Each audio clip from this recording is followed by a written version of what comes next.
Hello everyone, welcome to our YouTube channel UVS classes.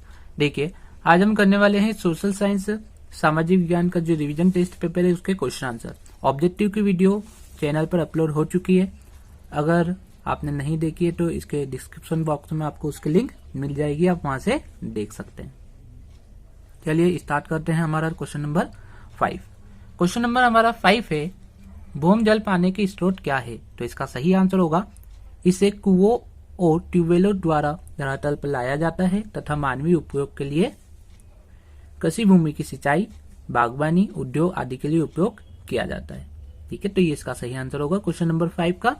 यदि आप चाहते हैं कि इसके और वाला क्वेश्चन करते हैं तो इसके और में क्वेश्चन है, मृदा संरक्षण से आप क्या समझते हैं?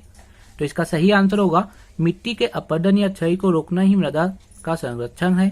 बढ़ती हुई जनसंख्या के कारण प्राकृतिक संसाधनों का बड़े पैमाने पर विनाश हुआ है, इसलिए मृदा संरक्षण द्वारा विनाश रोकना आवश्यक है। देखिए, आप चाहे तो इसका स्क्रीनशॉट ले सकते हैं। हमने यहाँ पे आपको दोनों क्वेश्चन से बता दिए हैं। आप दोनों में से जो भी क्वेश्चन चाहें वो लिख सकते हैं। ये आपके ऊपर डिपेंड करता है कि आप कौन सा क्वेश्चन लिखना चाहते हैं। और यदि आपने हमारी चैनल को अभी सब्सक्राइब नहीं किया है तो कर लीजिए, ताकि इसके आगे आने वाली वीडियो की नोटिफिकेशन भी आपको मिलती रहे।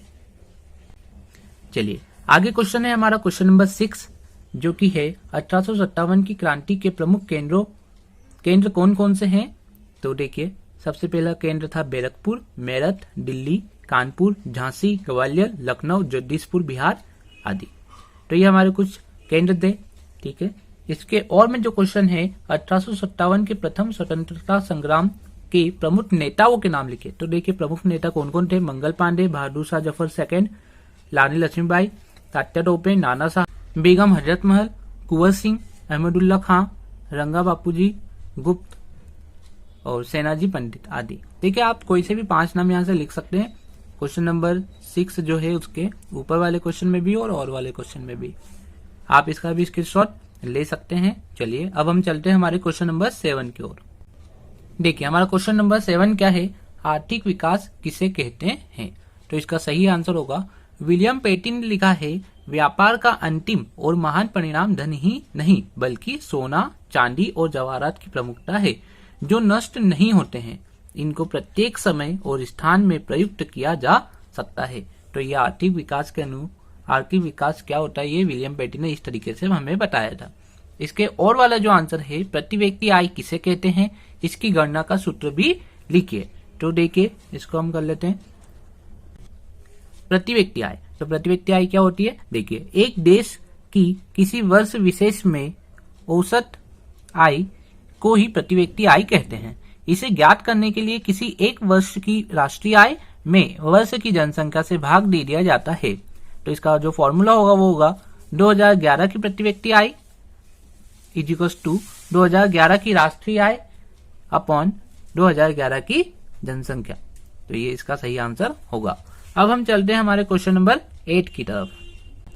क्वेश्चन नंबर 8 है, मृदा संरक्षण के 3 उपाय लिखिए। तो इसका सही आंसर होगा, मृदा संरक्षण के 3 उपाय निम्नलिखित है। ग्रामीण क्षेत्रों में चारागाहों का विकास करना, पहाड़ी और पर्वतीय क्षेत्रों में सीढ़ीदार खेतों में फसल उगाना, और थर्ड वाला होगा खेतों में बांधिकाएं बनाकर नालीदार अपरदन को रोकना। ये इसके तीनों आंसर्स होंगे। 3 पॉइंट हमें लिखने थे, हमने लिख चुके हैं। अब इसके और वाला क्वेश्चन देखते हैं, क्या लिखा है? मानव जीवन में मृदा का क्या महत्व है? तो इसका सही आंसर होगा, मानव जीवन में मृदा का अत्यधिक महत्व है, विशेषकर किसानों के लिए। संपूर्ण मानव जीवन मृदा पर ही निर्भर करता है। संपूर्ण प्राणी जगत का भोजन प्रत्यक्ष या फिर परोक्ष रूप से मृदा से प्राप्त होता है। हमारे वस्त्रों के निर्माण में प्रयुक्त कपास, रेशम, जूट व ऊन प्रत्यक्ष या अप्रत्यक्ष रूप से हमें मृदा से ही मिलते हैं। जैसे भेड़ मृदा पर उगी घास खाती है और हमें ऊन देती है। रेशम के कीड़े वनस्पति पर निर्भर है और वनस्पति मृदा पर उगती है। भारत में लाखों घर मिट्टी के बने हुए हैं। हमारा पशुपालन उद्योग, कृषि और वन उद्योग मृदा पर आधारित है। इस प्रकार मृदा हमारे जीवन का प्रमुख आधार है। विल्कोक्स ने मृदा के विषय में कहा है कि मानव सभ्यता का इतिहास मृदा का इतिहास है। प्रत्येक व्यक्ति की शिक्षा मृदा से ही प्राप्त होती है। आप चाहे तो इसका स्क्रीनशॉट ले सकते हैं। चलिए अगला हमारा क्वेश्चन है, लाल मिट्टी और लेटेराइट मिट्टी में कोई 3 अंतर लिखे। तो देखिए लाल मिट्टी और लेटेराइट मिट्टी में 3 अंतर क्या क्या है। यह मिट्टी शुष्क और तर जलवायु में प्राचीन रवेदार और परिवर्तित चट्टानों की टूट फूट से बनती है, जबकि लेटेराइट मिट्टी यह मिट्टी शुष्क और तर मौसम को लेटेराइट चट्टानों की टूट फूट से बनती है। लाल मिट्टी में लोहा, एल्यूमिनियम और चूना अधिक होता है। लेटेराइट मिट्टी में लोहा ऑक्साइड और पोटेशियम की मात्रा अधिक होती है। इस मिट्टी में बाजरा की फसल अच्छी उगती है, ये लाल मिट्टी में, और लेटेराइट मिट्टी में चावल, कपास, गेहूं, चाय आदि के लिए उपयोगी है। देखिए इसके और में जो क्वेश्चन है दे रखा है हमें, खरीफ और रबी फसलों में अंतर स्पष्ट कीजिए, कोई 3। ठीक है, तो यह फसल मानसून ऋतु में के आगमन के साथ ही शुरू होती है। यह फसल मानसून ऋतु के बाद शरद ऋतु के साथ शुरू होती है। जबकि हम सेकेंड वाले की बात करें, इसकी प्रमुख फसलें धान, ज्वार, बाजरा, मक्का, कपास, पटसन और मूंगफली आदि है। रबी की बात करें तो इसकी मुख्य फसलें गेहूं, जौ, चना, सरसों और अलसी है, जैसे तेल निकालने के बीज आदि। इन फसलों के पकने में कम समय लगता है। इन फसलों को पकने में अपेक्षाकृत ज्यादा समय लगता है या फिर अधिक समय लगता है। देखिए यहाँ पे 3 लिखे हुए हैं, लेकिन हमने यहाँ पर एक चौथा वाला भी लिख रखा है, आप चाहे तो इसको भी लिख सकते हैं।